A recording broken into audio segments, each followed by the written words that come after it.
Sains Komputer Tingkatan 5 Bab 1 Pengkomputeran. Topik: perbezaan antara pemproses linear dengan pemproses semasa.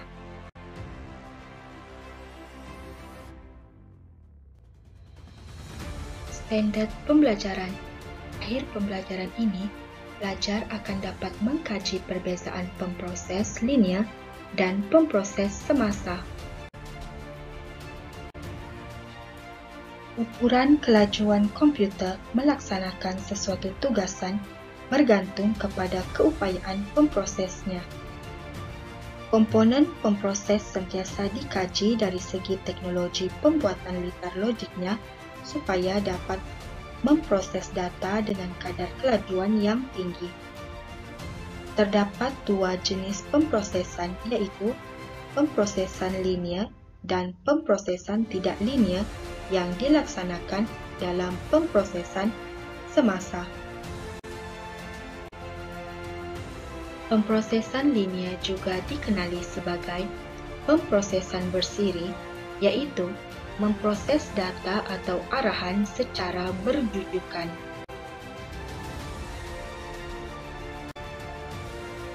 Pemproses akan memproses data dan arahan mengikut kitaran mesin, yaitu capai, nyakut, laksana, dan langkah ini akan diulangi hingga data dan arahan selesai diproses. Pemproses linear hanya sesuai untuk melaksanakan arahan yang ringkas.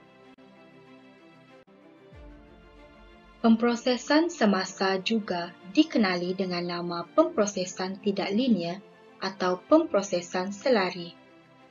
Pemproses ini boleh dikonfigurasikan bagi melakukan pelbagai tugas dalam satu masa, multitasking.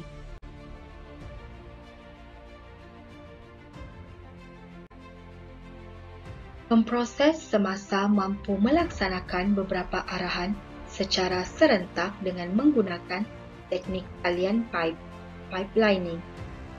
Teknik ini juga digunakan sebagai salah satu kaedah untuk mempertingkatkan prestasi pemproses semasa.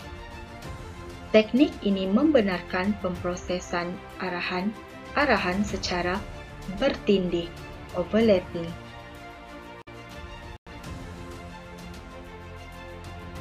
Uraian yang berikut ialah contoh gambaran siri peringkat pemprosesan data dan arahan mengikut kitaran mesin bagi pemprosesan linear.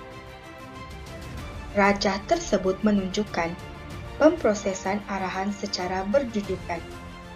Diberikan 3 arahan untuk diproses, dengan setiap arahan akan dilaksanakan mengikut 3 fasa dalam kitaran mesin. Andaikan setiap fasa diberikan nilai masa pemprosesan yang sama. Dengan itu, bagi melaksanakan 3 arahan tersebut, jumlah masa yang diperlukan ialah 9.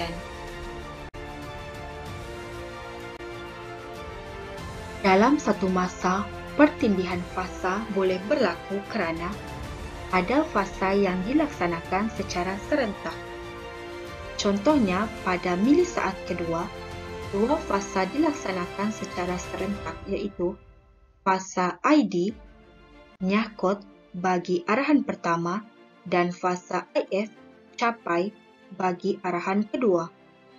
Dengan itu, masa yang diperlukan untuk memproses 3 arahan sehingga selesai ialah 5 milisaat.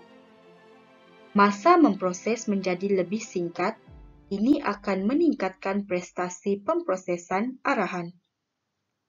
Teknik ini digunakan untuk pemproses masa kini seperti dalam pemproses Intel Core dan digunakan dalam mikrokomputer atau superkomputer. Uraian yang berikut ialah contoh gambaran siri peringkat pemprosesan data dan arahan mengikut kitaran mesin bagi pemprosesan semasa. Rajah tersebut menunjukkan penggunaan teknik talian pipelining dalam pemprosesan semasa. Teknik ini membahagikan pemprosesan kepada beberapa fasa. Setiap fasa akan menyelesaikan sebahagian arahan dan dilaksanakan secara selari dan serentak. Seterusnya, mari kita lihat perbezaan antara pemprosesan linear dan pemprosesan semasa. Pemprosesan linear kurang efektif dalam pemprosesan data dan arahan yang panjang dan kompleks. Manakala, pemprosesan semasa pula lebih efektif bagi pelaksanaan arahan yang panjang dan kompleks.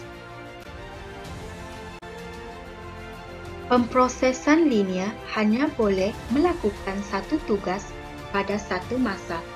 Pemproses ini lebih perlahan.